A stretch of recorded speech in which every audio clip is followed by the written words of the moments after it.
अब जो है आठवां जो ज्योतिर्लिंग है वो है आपका त्र्यंबकेश्वर। ये त्र्यंबकेश्वर जो ज्योतिर्लिंग है ये आपका महाराष्ट्र में है। महाराष्ट्र में नासिक से 30 किलोमीटर पश्चिम में है। तो इस ज्योतिर्लिंग की कथा भी ऐसी पुराणों में लिखी है। एक बार गौतम ऋषि जो थे वही रहते थे, तो वहां कोई गंगा नहीं थी, तब कोई जल नहीं था उस जगह पे। नासिक में गोदावरी के आगे थोड़े, गोदावरी तो थी भगवान राम के इसमें, लेकिन ये गोदावरी से भी और दूर था कुछ, तो वहां कोई जलाशय नहीं था। इसमें गौतम ऋषि ने जो है, सबने गौतम ऋषि से कहा कि महाराज हम लोग यहाँ तपस्या आश्रम में रह रहे हैं, आपका आश्रम ऐसा है, यहाँ सब कुछ है लेकिन जलाशय है नहीं कोई, तो आप ऐसा करो, कुछ करो जिससे जलाशय पैदा हो जाए, प्रकट हो जाए।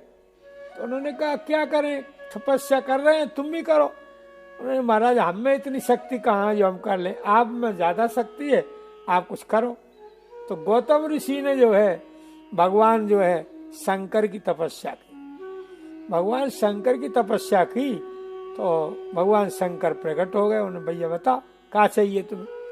उन्होंने महाराज पहले हमें यहाँ जलाशय नहीं है, तो कोई जलाशय हो जाए यही चाहते। तो उन्होंने ठीक है, तो उन्होंने अपने त्रिशूल से एक कुंड बना दिया।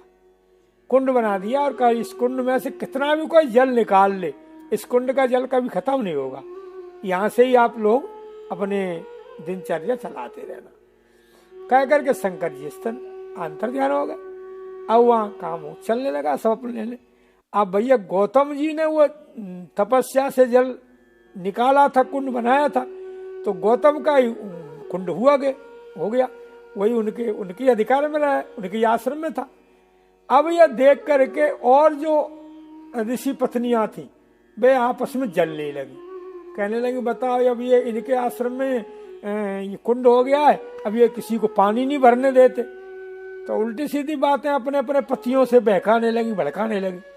तो आजकल पहले भी ऐसा होता था कि माता बहनें जो कहते वही आधी मान लेते, पहले थोड़े मानते थे, अब ज्यादा मानने लगे। इतना ही अंतर है, मानते तो पहले भी थी, लेकिन पहले थोड़े मानते थे, अब ज्यादा मानने लगे।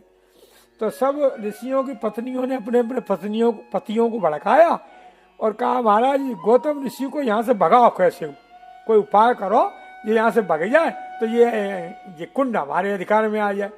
वैसे तो ये पानी नहीं भरने देता। तो उन्होंने कहा कोई बात नहीं, उन्होंने निकाला है तो जब ऐसी बात नहीं, वो मना नहीं करेंगे पानी भरने के लिए।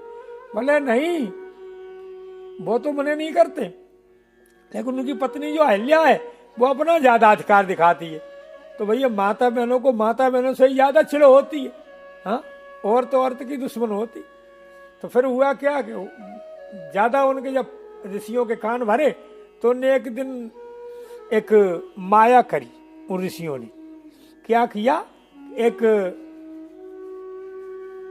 माया की गाय बनाई उन्होंने और गौतम ऋषि के आश्रम में छोड़ दी चरने के लिए। अब जैसे गौतम ऋषि को पता नहीं था ये माया की गाय है, जैसे वो भगाने के लिए आए, जैसे उन्होंने ऐसे हाथ लगाया सब गाय गिर पड़ी। हाथ लगाते ही मारी नहीं उन्होंने, हाथ लगाते वो गाय गिर पड़ी, मर गई।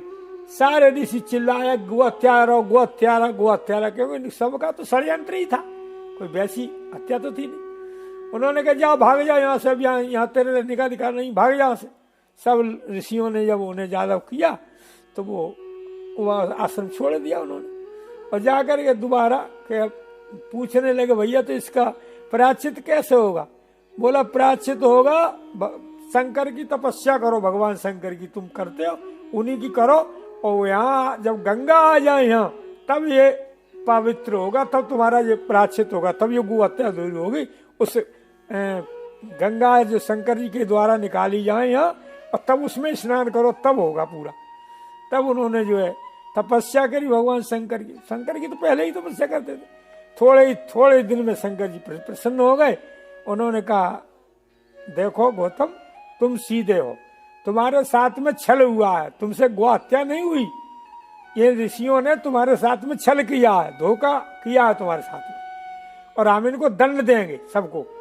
उन्होंने कहा ऋषि तो बड़े वैसे होते हैं, दयालु होते हैं, ऋषियों को गुस्सा नहीं आता। अगर उनके साथ कोई अनहित भी करे तो भी वे उसके साथ हित ही करते हैं। गौतम जी कहने लगे महाराज नहीं, ऐसा मत करो, अब वे जैसे हैं तैसे तो हैं ही, दंड मत दो।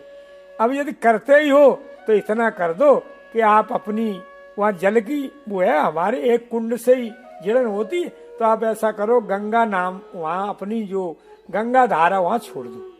तब जो है उन्होंने शंकर भगवान ने एक छोटी सी अपनी जटा की धारा वहाँ निकाल दी, जो गौतम गंगा के नाम से वहाँ प्रसिद्ध हो गई। वो महाराष्ट्र में एक गोदावरी है, और गोदावरी से कुछ आगे चल के गौतम गंगा है उस आसन पे, तो गौतम गंगा के नाम से। और वो जो शंकर भगवान का जो रूप था, उन्होंने कहा महाराज अब आपने हमें 3 बार आपने प्रकट तपस्या कर, 2 बार तो हमने आपकी प्रार्थना करके आप 2 बार प्रकट हुए, और तीसरी बार आप हमारे मानसिक रूप में हमें आपने दर्शन दिया था, इसलिए 3 बार आपने हमें दर्शन दिया है, तो इस लिंग का नाम होगा त्र्यंबकेश्वर। 3 बार हमें आपने दर्शन दिया है, या आप त्र्यंबकेश्वर नाम से आप दर्शन लिंग बनाओ, ज्योतिर्लिंग प्रकट कर दो, जिससे कि इस गंगा पे जो स्नान करें और ये ज्योतिर्लिंग का दर्शन करें तो हमारी भी गोहत्या दूर हो जाएगी, और यहाँ जो लोग स्नान करने आएंगे, दर्शन करने आएंगे, उनकी भी कई प्रकार की हत्याएं जो है दूर हो जाएंगी। तो ये जो 8वां लिंग है, ज्योतिर्लिंग है, इसका नाम है त्र्यंबकेश्वर। यहाँ जो भी कोई आकर के दर्शन करता है और स्नान करता है गौतम गंगा में, तो वो सब प्रकार की ब्रह्म हत्या तक भी छूट जाती है, यहाँ ऐसा लिखा है। इस 8वें इसका नाम है ज्योतिर्लिंग का त्र्यंबकेश्वर। ये जो है महाराष्ट्र में है। जय श्री राम।